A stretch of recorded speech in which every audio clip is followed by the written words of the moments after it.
Hello friends, ഏവർക്കും market അപ്ഡേറ്റ്സിൻ്റെ ഒരു പുതിയ വീഡിയോയിലേക്ക് വീണ്ടും സ്വാഗതം. ഇന്ന് നല്ലൊരു ഗെയിൻ്റെ സെഷനായിരുന്നു നിഫ്റ്റിയിൽ കാണാനുണ്ടായിരുന്നത്. 11,734 ഓപ്പണായ മാർക്കറ്റ് ഏകദേശം 144 പോയിൻറ്റ്സിലധികം ഉയർന്ന് 11,813.5 ഇന്ന് ക്ലോസ് ആയിട്ടുണ്ടായിരുന്നത്. പ്രധാനമായിട്ടും ബാങ്കിങ്, ഫിനാൻഷ്യൽ സെക്ടറുകളായിരുന്നു മാർക്കറ്റിന് ഏറ്റവും കൂടുതൽ ഉണർവ് പകർന്നത്. അതേ തുടർന്ന് മെറ്റൽ സെക്ടറും. അതിൽ തന്നെ ICICI bank, Hindalco, SBI, power grid, HDFC ഇവരായിരുന്നു ടോപ്പ് പെർഫോമിംഗ് സ്റ്റോക്സ് ആയിട്ട് നിഫ്റ്റിയിൽ നിന്നിട്ടുണ്ടായിരുന്നത്. ഇനി നിഫ്റ്റിയുടെ ഒരു ഡെയിലി ചാർട്ടിലേക്ക് വരികയാണെങ്കിൽ നല്ലൊരു ബുള്ളിഷ് സിഗ്നലാണ് ഇന്ന് പ്ലോട്ടായിട്ടുണ്ടായിരുന്നത്. കഴിഞ്ഞ ഒരു 3 ദിവസത്തിലെ ഒരു റേഞ്ച് ബൗണ്ടറായിട്ട് ഒരു കൺസോളിഡേഷൻ സെഷന് ശേഷം നല്ലൊരു ബുള്ളിഷ് സിഗ്നൽ ഇന്ന് മാർക്കറ്റിൽ പ്ലോട്ടായിട്ടുണ്ട്. അതുമാത്രമല്ല, ഈ ഒരു ലെവലുകൾ വരും ദിവസങ്ങളിൽ നിഫ്റ്റിക്ക് ഹോൾഡ് ചെയ്യാൻ ഏകദേശം 11,800 മുകളിൽ ഹോൾഡ് ചെയ്യാൻ സാധിക്കുകയാണെങ്കിൽ നമുക്ക് ഏകദേശം 12,000 വരെയുള്ള ഒരു റാലി നമുക്ക് മാർക്കറ്റിൽ പ്രതീക്ഷിക്കുകയും ചെയ്യാം വരും ദിവസങ്ങളിൽ. ഇനി ഇന്നത്തെ നിഫ്റ്റിക്ക് നല്ലൊരു അപ്പ് മൂവ് കൊടുത്തതിനുള്ള കാരണങ്ങൾ നോക്കുകയാണെങ്കിൽ ആദ്യമേ തന്നെ US-ലുള്ള മാനുഫാക്ചറിങ് ആക്ടിവിറ്റിയിലുള്ള ഒരു തിരിച്ചുവരവ് ഉണ്ടായിരുന്നു. അപ്പോൾ അതിൻ്റെ ഒരു ഡാറ്റകളൊക്കെ പബ്ലിഷായി. അപ്പോൾ അത് നല്ലൊരു റിസൾട്ടുകളായിരുന്നു, നല്ലൊരു തിരിച്ചുവരവ് കാഴ്ചവെക്കുന്നു എന്നുള്ള റിസൾട്ട്സ് ആയിരുന്നു ഉണ്ടായിരുന്നത്. അത് മാർക്കറ്റിന് നല്ലൊരു ഉണർവ് പകർന്നിട്ടുണ്ടായിരുന്നു. പിന്നെ അത് മാത്രമല്ല, നമ്മൾ ഇന്നലെ കണ്ട ഡാറ്റ ആയിരുന്നു ഇന്ത്യയുടെയും മാനുഫാക്ചറിങ് PMI-യിലൊക്കെ നല്ലൊരു വർധനവ് തിരിച്ച് വന്നു എന്ന രീതിയിലുള്ളത്. പിന്നെ ഗ്ലോബൽ മാർക്കറ്റിൻ്റെ ഒരു സപ്പോർട്ടും ഇന്ത്യൻ മാർക്കറ്റിന് വളരെ ഗുണകരമായിരുന്നു. രാവിലെ നോക്കുകയാണെങ്കിൽ SGX നിഫ്റ്റിയിലും ഒരു പോസിറ്റീവ് മൂഡിലായിരുന്നു നിന്നിട്ടുണ്ടായിരുന്നത്. ഇനി നമുക്ക് ശ്രദ്ധിക്കേണ്ട ഒരു കാര്യം, ഇന്ന് US-ൽ ഇലക്ഷൻ നടന്നുകൊണ്ടിരിക്കുന്നു. അപ്പോൾ ആ ഒരു ഇലക്ഷൻ റിസൾട്ട്സ് നമുക്ക് വളരെയേറെ വാച്ച് ചെയ്യേണ്ട ഒന്ന് തന്നെയാണ്. കാരണം ഡൊണാൾഡ് ട്രംപിൻ്റെ ഒരു വിന്നാണ് മാർക്കറ്റിന് ഗുണകരമായിട്ട് എല്ലാ അനലിസ്റ്റുകളും പ്രൊഡിക്റ്റ് ചെയ്യുന്നത്. അപ്പോൾ അതിൽ നിന്നൊരു എതിരായിട്ടുള്ള ഒരു റിസൾട്ട്സുകൾ ഉണ്ടായിക്കഴിഞ്ഞാൽ അത് ഡോളറിനും അതേപോലെ തന്നെ US മാർക്കറ്റിനും ഒക്കെ തിരിച്ചടിയാവും എന്ന രീതിയിലാണ് പ്രൊഡിക്ഷൻസ് എല്ലാം തന്നെ പോയിക്കൊണ്ടിരിക്കുന്നത്. അപ്പോൾ തീർച്ചയായിട്ടും ഈ ഒരു റിസൾട്ട് നമ്മൾ വാച്ച് ചെയ്യേണ്ടിയിരിക്കുന്നു. അപ്പോൾ അത് നമുക്ക് മാർക്കറ്റിലും ഒരു ഇമ്പാക്റ്റുകൾ കൊണ്ടുവരാനുള്ള സാധ്യതകളുണ്ട്. ശ്രദ്ധിക്കേണ്ട വേറൊരു വിഷയം, നമ്മൾ ഇന്നലെ കണ്ടതായിരുന്നു ഇംഗ്ലണ്ടിൽ വീണ്ടും ലോക്ക്ഡൗൺ, 1 മന്ത് ലോക്ക്ഡൗൺ വീണ്ടും പ്രസിഡന്റ് അനൗൺസ് ചെയ്തു എന്നുള്ളത്. അപ്പോൾ അതേ തുടർന്ന് വീണ്ടും ഇറ്റലിയിലും റെസ്ട്രിക്ഷൻസ് ഒക്കെ കൂടുതൽ കൊണ്ടുവരാൻ പോകുന്നു എന്ന രീതിയിലൊരു ന്യൂസ് അപ്ഡേറ്റും വന്നിട്ടുണ്ടായിരുന്നു, കൊറോണയുടെ ഒരു ഇമ്പാക്റ്റുകൾ കൂടുതൽ വരുന്നത് കൊണ്ട്. അതുകൊണ്ട് തന്നെ ഈ ഒരു ന്യൂസുകളും നമ്മൾ ഇതോടൊപ്പം കൂട്ടിച്ചേർത്ത് വായിക്കേണ്ടതുണ്ട്. ഇനി അടുത്തതായിട്ട് നിഫ്റ്റിയെ സംബന്ധിച്ചിടത്തോളം ഇപ്പോൾ നമുക്ക് 11,750 ആ ഒരു റേഞ്ചുകളിൽ നമുക്ക് ഒരു ഒരു സപ്പോർട്ട് സോണുകൾ ഇപ്പോൾ നിഫ്റ്റിക്ക് നിലനിൽക്കുന്നുണ്ട്. അതുപോലെ തന്നെ 12,000 റേഞ്ചുകളിൽ നമുക്ക് നിഫ്റ്റിയിൽ ഒരു റെസിസ്റ്റൻസും പ്രതീക്ഷിക്കാം.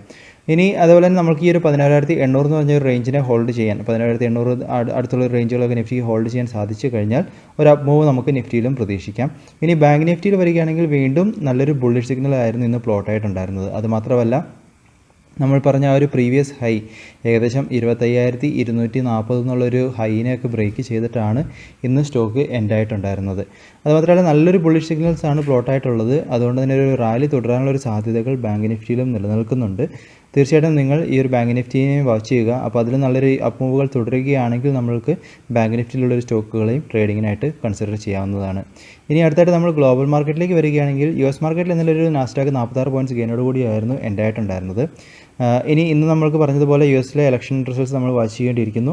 ഇനി യൂറോപ്യൻ മാർക്കറ്റിനെ സംബന്ധിച്ചിടത്തോളം എല്ലാം തന്നെ നല്ല പോസിറ്റീവിൽ ഇപ്പോൾ ട്രേഡ് ആയിക്കൊണ്ടിരിക്കുന്നു. 2% ഗെയിനാണ് എല്ലാ മാർക്കറ്റിലും റിപ്പോർട്ടായിട്ടുള്ളത്. ഇനി ഏഷ്യൻ മാർക്കറ്റിൽ SGX നിഫ്റ്റി ഒഴിച്ച് കഴിഞ്ഞാൽ ബാക്കിയെല്ലാം തന്നെ ഒരു ഗ്രീനിലാണ് കാണിക്കുന്നത്. SGX നിഫ്റ്റി 20 പോയിൻറ്റ്സ് ഡൗണിൽ ട്രേഡ് ആവുന്നു. ഇനി രൂപയുടെ മൂല്യം ഡോളറിനെ അഗേൻസ്റ്റായിട്ട് ഒരു ഫ്ലാറ്റായിട്ടുള്ളൊരു എൻഡിങ് ആയിരുന്നു ഇന്നുണ്ടായിരുന്നത്. അതുപോലെ തന്നെ ഇൻസ്റ്റിറ്റ്യൂഷൻ ആക്ടിവിറ്റിയിലേക്ക് വരികയാണെങ്കിൽ FIIൻ്റെ ഭാഗത്ത് നിന്ന് നല്ലൊരു പാർട്ടിസിപ്പേഷൻ ഇന്നുണ്ടായിട്ടുണ്ട്. 2,274 കോടിയുടെ ഒരു നെറ്റ് ഇൻവെസ്റ്റ്മെൻറ്റാണ് ക്യാഷ് മാർക്കറ്റിൽ വന്നിട്ടുള്ളത്. ഡൊമസ്റ്റിക് ഇൻസ്റ്റിറ്റ്യൂഷൻ്റെ ഭാഗത്ത് നിന്ന് വീണ്ടും സെല്ലിംഗ് തുടരുകയാണ്. 1,100 കോടിയുടെ ഒരു നെറ്റ് വിത്ഡ്രോവൽ ക്യാഷ് മാർക്കറ്റിൽ അവരുടെ ഭാഗത്തു നിന്നും ഉണ്ടായിട്ടുണ്ട്. ഇനി നമ്മൾ ഇപ്പോഴത്തെ ഒരു സാഹചര്യം കൺസിഡർ ചെയ്ത് കഴിഞ്ഞാൽ ഇൻസ്റ്റിറ്റ്യൂഷൻ ആക്ടിവിറ്റി, ഫോറിൻ ഇൻസ്റ്റിറ്റ്യൂഷൻ ആക്ടിവിറ്റികളും അതേപോലെ തന്നെ ഗ്ലോബൽ മാർക്കറ്റുകളെല്ലാം തന്നെ നമ്മൾക്കൊരു പോസിറ്റീവാണ്. ഇപ്പോൾ ഒരു നാളത്തെ മാർക്കറ്റിനൊരു അപ്പ് മൂവിനുള്ളൊരു സാധ്യതകളാണ് കാണിച്ചു തരുന്നത്. ഇന്നത്തെ US മാർക്കറ്റിനെ സംബന്ധിച്ചിടത്തോളം US ഫീച്ചേഴ്സ് എല്ലാം തന്നെ ഒരു ഗ്രീനിലാണ് പോയിക്കൊണ്ടിരിക്കുന്നത്. അതുകൊണ്ട് തന്നെ US മാർക്കറ്റും ഒരു പോസിറ്റീവിലേക്കുള്ള പോകാനുള്ള സാധ്യതകൾ പ്രതീക്ഷിക്കാം. എന്നിരുന്നാലും രാവിലെ SGX നിഫ്റ്റി നിങ്ങൾ തീർച്ചയായിട്ടും ഒന്ന് ട്രാക്ക് ചെയ്യുക. എന്നിരുന്നാലും ഇപ്പോഴത്തെ ഒരു സാഹചര്യത്തിൽ നമുക്ക് മാർക്കറ്റിനൊരു പോസിറ്റീവ് മൂവിനുള്ള സാധ്യതകൾ നിലനിൽക്കുന്നുമുണ്ട്. ഇനി കുറച്ച് സ്റ്റോക്കുകൾ നമ്മൾ നോക്കുകയാണെങ്കിൽ ഇന്നലെ നമ്മൾ ശ്രീറാം ട്രാൻസ്പോർട്ട് ഫിനാൻസിൻ്റെ ഒരു സ്റ്റോക്കിനെ കുറിച്ച് സംസാരിച്ചിട്ടുണ്ടായിരുന്നു. അപ്പോൾ ഇന്ന് വീണ്ടും ഒരു ബുള്ളിഷായിട്ടുള്ളൊരു സിഗ്നലാണ് പ്ലോട്ടായിട്ടുള്ളത്. അപ്പോൾ നിങ്ങൾ തീർച്ചയായിട്ടും വരും ദിവസങ്ങളിലും ഒന്ന് ട്രാക്ക് ചെയ്യുക.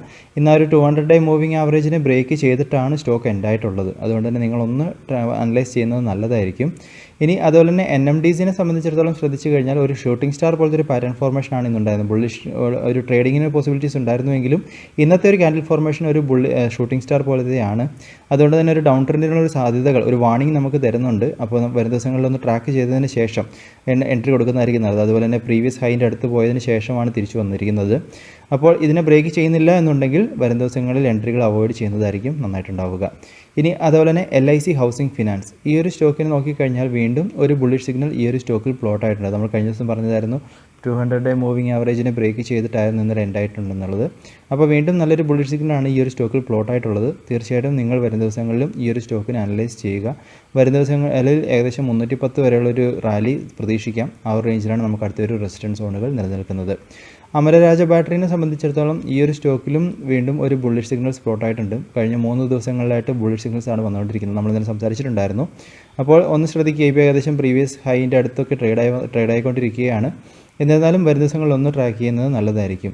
ഇനി അടുത്തായിട്ട് ഏഷ്യർ മോട്ടോഴ്സിൻ്റെ ഡെയിലി ചാർട്ടിലേക്ക് നോക്കിക്കഴിഞ്ഞാൽ കഴിഞ്ഞ കുറച്ച് ദിവസങ്ങളിൽ ഒരു പാറ്റേൺ ഫോർമേഷനൊക്കെ നോക്കിക്കഴിഞ്ഞാൽ ഒരു സപ്പോർട്ട് സോണിന് വന്നതിന് ശേഷം വീണ്ടും ഒരു റീബൗണ്ട്, വീണ്ടും സപ്പോർട്ട് സോണിലേക്കുള്ള തിരിച്ചൊരു വീണ്ടും റീബൗണ്ട്, ഇപ്പോൾ വീണ്ടും ഒരു സപ്പോർട്ട് സോണിന് അടുത്ത് വന്നതിന് ശേഷം വീണ്ടും ഒരു ബുള്ളിഷ് സിഗ്നൽ ഈ ഒരു സ്റ്റോക്കിൽ തന്നിട്ടുണ്ട്.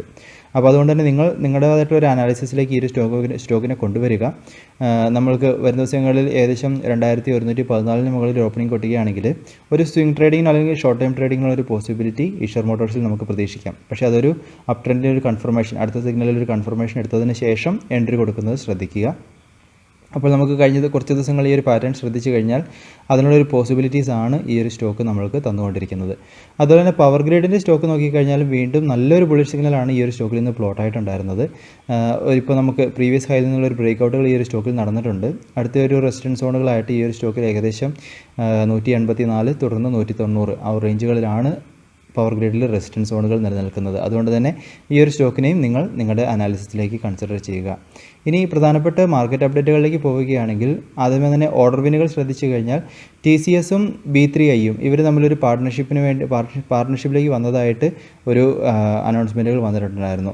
ഇനി അടുത്തായിട്ട് സ്റ്റീൽ സ്ട്രിപ്സ് വീൽസിനെ സംബന്ധിച്ചിടത്തോളം അവർക്ക് യൂറോപ്യൻ ട്രെയിലർ മാർക്കറ്റിൽ നിന്ന് ഏകദേശം 23,000 വീൽസിൻ്റെ ഒരു ഓർഡർ കിട്ടിയതായിട്ട് അപ്ഡേറ്റുകൾ കൊടുത്തിട്ടുണ്ടായിരുന്നു. ഇനി അടുത്തായിട്ട് Q2 റിസൾട്ട്സ് വന്ന കമ്പനികളിലേക്ക് വരുമ്പോൾ ആദ്യമേ തന്നെ മുത്തൂറ്റ് ഫിനാൻസിൻ്റെ Q2 റിസൾട്ട്സ് ശ്രദ്ധിച്ചു കഴിഞ്ഞാൽ നെറ്റ് പ്രോഫിറ്റിൽ ഏകദേശം 2.5% വർധനവ് ഉണ്ടായതായിട്ടാണ് കാണിച്ചിരിക്കുന്നത്. കഴിഞ്ഞ വർഷം അവർക്ക് ഈ കാലയളവിൽ അത് 908 കോടിയായിരുന്നുവെങ്കിൽ ഇപ്പോൾ അത് 930 കോടിയായിട്ടാണ് കാണിച്ചിരിക്കുന്നത്. ടോട്ടൽ ഇൻകത്തിലും ഏകദേശം 17%-ലധികം വളർച്ച ഉണ്ടായതായിട്ടും കാണിച്ചിരിക്കുന്നു. ഇനി അതുപോലെ തന്നെ ലോൺ അസറ്റ്സുകൾ ശ്രദ്ധിച്ചു കഴിഞ്ഞാൽ അതിലും 29% വർധനവ് അവർക്കുണ്ടായിട്ടുണ്ട്. ഇത് ഇവരുടെ എല്ലാ സബ്സിഡറികളുടെയും ചേർത്തിട്ടുള്ളൊരു Q2 റിസൾട്ട്സ് ആണ് ഇവർ പബ്ലിഷ് ചെയ്തതെന്ന് കാണിച്ചിരിക്കുന്നത്. അതുമാത്രമല്ല ഇവരുടെ ഒരു ഗോൾഡ് ലോൺ എടുത്ത് നോക്കിക്കഴിഞ്ഞാൽ ഓരോ ക്വാർട്ടറിലും റിപ്പോർട്ട് ചെയ്യുന്നതിൽ ഏറ്റവും അധികം വളർച്ച കാണിച്ചിരിക്കുന്നത് ഈ ഒരു ക്വാർട്ടറിലാണ് അവർക്ക് ഗോൾഡ് ലോണിൽ ഏറ്റവും കൂടുതൽ വളർച്ച ഉണ്ടായിരിക്കുന്നതെന്നാണ് കാണിച്ചിരിക്കുന്നത്. അതുമാത്രമല്ല ഈ ഒരു ക്വാർട്ടറിൽ അവർക്ക് ഏകദേശം 4.4 ലക്ഷം പുതിയ കസ്റ്റമേഴ്സിന് ലോണുകൾ കൊടുക്കാൻ സാധിച്ചു. ഏകദേശം 3,653 കോടി ലോൺ ഇഷ്യൂ ചെയ്യാൻ സാധിച്ചു എന്നും ഇവരുടെ അപ്ഡേറ്റുകളിൽ കാണിച്ചിരിക്കുന്നു. തീർച്ചയായിട്ടും ഒരു നല്ല റിസൾട്ട്സ് ആയിട്ടാണ് ഇത് കാണാനുള്ളത്. അതുകൊണ്ട് തന്നെ നാളെ ഈ ഒരു സ്റ്റോക്കിനെ നിങ്ങൾ ഫോക്കസ് ചെയ്യുന്നത് നല്ലതായിരിക്കും. ഇനി അടുത്തായിട്ട് ഡാബർ ഇന്ത്യൻ്റെ Q2 റിസൾട്ട്സിലേക്ക് വരുമ്പോൾ റവന്യൂവിൽ 14% വർധനവും നെറ്റ് പ്രോഫിറ്റിൽ 20% വർധനവും ഉണ്ടായിട്ടാണ് കാണിച്ചിരിക്കുന്നത്. ഇനി അതേപോലെ തന്നെ ഇവരുടെ കൺസ്യൂമർ കെയർ ബിസിനസ്സിൽ റവന്യൂവിൽ വർധനവ് ഉണ്ടായിട്ടുണ്ട് 18%. ബാക്കി ഫുഡ് ബിസിനസ്സും റീറ്റെയിൽ ബിസിനസ്സും നോക്കിക്കഴിഞ്ഞാൽ റവന്യൂവിൽ അവർക്കൊരു ഡിക്ലൈൻ ഉണ്ടായതായിട്ടാണ് കാണിച്ചിരിക്കുന്നു. ഇനി അടുത്തതായിട്ട് സൺഫാർമയുടെ Q2 റിസൾട്ട്സിലേക്ക് വരുമ്പോൾ 70.4% വർധനവാണ് ഇവരുടെ നെറ്റ് പ്രോഫിറ്റിൽ ഉണ്ടായിരിക്കുന്നത്. 1,812 കോടിയാണ് നെറ്റ് പ്രോഫിറ്റായിട്ട് റിപ്പോർട്ട് ചെയ്തിരിക്കുന്നത്. കഴിഞ്ഞ വർഷം അവർക്ക് ഇത് ഏകദേശം 1,064 കോടിയായിരുന്നു. ടോട്ടൽ റവന്യൂ നോക്കിക്കഴിഞ്ഞാൽ അതിലും ഓപ്പറേഷൻസിൽ നിന്നുള്ള റവന്യൂ നോക്കിക്കഴിഞ്ഞാൽ അതിലും 5.2% വർധനവ് ഉണ്ടായതായിട്ടാണ് അപ്ഡേറ്റുകളിൽ കാണിച്ചിരിക്കുന്നത്. ഇനി അടുത്തായിട്ട് അദാനി പോർട്സിൻ്റെ Q2 റിസൾട്ട്സിലേക്ക് വരുമ്പോൾ 31.5% ഗ്രോത്താണ് ഇവർക്ക് നെറ്റ് പ്രോഫിറ്റിൽ ഉണ്ടായിരിക്കുന്നത്. അതുപോലെ തന്നെ ഓപ്പറേഷൻസിൽ നിന്നുള്ള റവന്യൂ നോക്കിക്കഴിഞ്ഞാൽ അതിലും 3% വർധനവ് ഉണ്ടായതായിട്ടാണ് അപ്ഡേറ്റുകളിൽ പറഞ്ഞിരിക്കുന്നത്. ഇനി അടുത്തായിട്ട് JSW എനർജിയിലേക്ക് വരുമ്പോൾ നെറ്റ് പ്രോഫിറ്റിൽ 1.9% വർധനവും റവന്യൂവിൽ 8.5% ഡിക്ലൈനും ഉണ്ടായതായിട്ടാണ് കാണിച്ചിരിക്കുന്നത്. അടുത്തായിട്ട് IIFL ഫിനാൻസിൻ്റെ Q2 റിസൾട്ട്സിലേക്ക് വരുമ്പോൾ 2 മടങ്ങിലധികം വർധനവ് നെറ്റ് പ്രോഫിറ്റിൽ അവർക്ക് ഉണ്ടായതാണ് കാണിച്ചിരിക്കുന്നത്. അതുപോലെ തന്നെ ടോട്ടൽ ഇൻകം നോക്കിക്കഴിഞ്ഞാൽ അതിലും 30% വർധനവ് അവർക്കുണ്ടായിരിക്കുന്നു. ഇൻട്രസ്റ്റ് ഇൻകത്തിലും 24.1% വർധനവ് ഉണ്ടായതായിട്ടാണ് അപ്ഡേറ്റുകൾ കാണിച്ചിരിക്കുന്നത്. അതുമാത്രമല്ല ഇവർ പുതിയതായിട്ട് ഒരു പാർട്ട്ണർഷിപ്പിലേക്ക് വന്നത്, അതായത് ഒരു ബാങ്കുമായിട്ട് വന്ന പാർട്ട്ണർഷിപ്പ്, കാത്തലിക് സിറിയൻ ബാങ്കാണെന്ന് തോന്നുന്നു, ബാങ്കിൻ്റെ പേര് ഞാൻ മറന്നുപോയി. അത് പക്ഷേ അവർക്ക് ആ ഒരു ബാങ്കുമായിട്ട് ഇവർ വീണ്ടും ഒരു പാർട്ട്ണർഷിപ്പിലേക്ക് വന്നിട്ടുണ്ട്, ഒരു അസറ്റുകളൊക്കെ ലോൺ അസറ്റുകളൊക്കെ മാനേജ് ചെയ്യുന്നതിനായിട്ട്. അപ്പോൾ ഇവർക്ക് ഈ ഒരു പാർട്ട്ണർഷിപ്പും ഒരു വിൻ വിൻ സിറ്റുവേഷൻ ആയിട്ടാണ് കാണാനുള്ളത്. ഇനി അടുത്തായിട്ട് ദീപക് ഫെർട്ടിലൈസേഴ്സിൻ്റെ Q2 റിസൾട്ട്സ് നോക്കിക്കഴിഞ്ഞാൽ 79.3 കോടിയുടെ ഒരു നെറ്റ് പ്രോഫിറ്റാണ് അവർക്ക് റിപ്പോർട്ട് ചെയ്തിരിക്കുന്നത്. അതുപോലെ തന്നെ റവന്യൂവിലും 22% വർധന ഉണ്ടായതായിട്ടാണ് കാണിച്ചിരിക്കുന്നത്. തീർച്ചയായിട്ടും ഈ ഒരു സ്റ്റോക്കിനെയും നിങ്ങളൊന്ന് ഫോക്കസ് ചെയ്യുക. ഇനി അടുത്തായിട്ട് പഞ്ചാബ് നാഷണൽ ബാങ്കിലേക്ക് വരുമ്പോൾ അവർക്ക് നെറ്റ് പ്രോഫിറ്റിൽ 18% ഡിക്ലൈൻ ഉണ്ടായതായിട്ടാണ് കാണിച്ചിരിക്കുന്നത്. പ്രധാന കാരണം കൊറോണ മൂലമുണ്ടായ പ്രൊവിഷൻസ്, അതിൻ്റെ ഒരു വർധനവാണ് ഈ ഒരു പ്രധാന കാരണങ്ങളായിട്ട് അവർ കാണിച്ചിരിക്കുന്നത്. അതുപോലെ തന്നെ എന്നിരുന്നാലും ഈ ഒരു ഫിനാൻഷ്യൽ ഇയറിലെ സെക്കൻഡ് ഹാഫൊക്കെ ആകുമ്പോഴത്തേക്കും അവരുടെ അഡ്വാൻസസിലൊക്കെ ഏകദേശം 4 മുതൽ 6% വർധനവ് അവർക്ക് കൊണ്ടുവരാൻ സാധിക്കും എന്ന് മാനേജ്മെൻറ്റിൻ്റെ ഭാഗത്തുനിന്ന് കമൻട്രികളിൽ കാണിച്ചിട്ടുണ്ട്.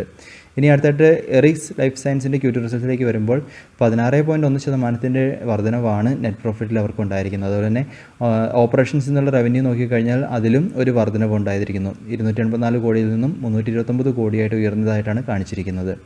ഇതൊക്കെയാണ് ഇന്നത്തെ പ്രധാനപ്പെട്ട അപ്ഡേറ്റുകൾ. തീർച്ചയായിട്ടും നിങ്ങൾ ഈ ഒരു സ്റ്റോക്കുകൾ, ന്യൂസുകൾ നിങ്ങളുടേതായിട്ടുള്ള ഒരു അനാലിസിസ് നടത്തുക. അപ്പോൾ അതേ തുടർന്നുള്ള എൻട്രികൾ കൊടുക്കുന്നതിനെക്കുറിച്ച് തീർച്ചയായിട്ടും ശ്രദ്ധിക്കുക. പ്രധാനമായിട്ട് നമുക്ക് ശ്രദ്ധിക്കേണ്ട വാർത്തകൾ US ഇലക്ഷൻ്റെ റിസൾട്ട്സൊക്കെയാണ്. അപ്പോൾ അതേപോലെ തന്നെ നിങ്ങൾ ഗ്ലോബൽ മാർക്കറ്റ് കണ്ടീഷൻസും പ്രത്യേകിച്ചും യൂറോപ്പിൽ സംബന്ധിച്ചുകൊണ്ടിരിക്കുന്ന ഈ ഒരു ലോക്ക്ഡൗണിൻ്റെ പുതിയ റെസ്ട്രിക്ഷൻസും ഒക്കെ തീർച്ചയായിട്ടും നിങ്ങളൊന്ന് ട്രാക്ക് ചെയ്യുക. അപ്പോൾ ആ ഒരു വാർത്തകളും നമ്മൾക്ക് വരും ദിവസങ്ങളിൽ കൺസിഡർ ചെയ്യേണ്ടതുണ്ട്. അപ്പം നിങ്ങൾക്കറിയാവുന്ന കാര്യങ്ങളും തീർച്ചയായിട്ടും അറിയിക്കുക. പുതിയ വീഡിയോസായിട്ട് നമുക്ക് വീണ്ടും കാണാം. അതുവരെ this is Tony signing off.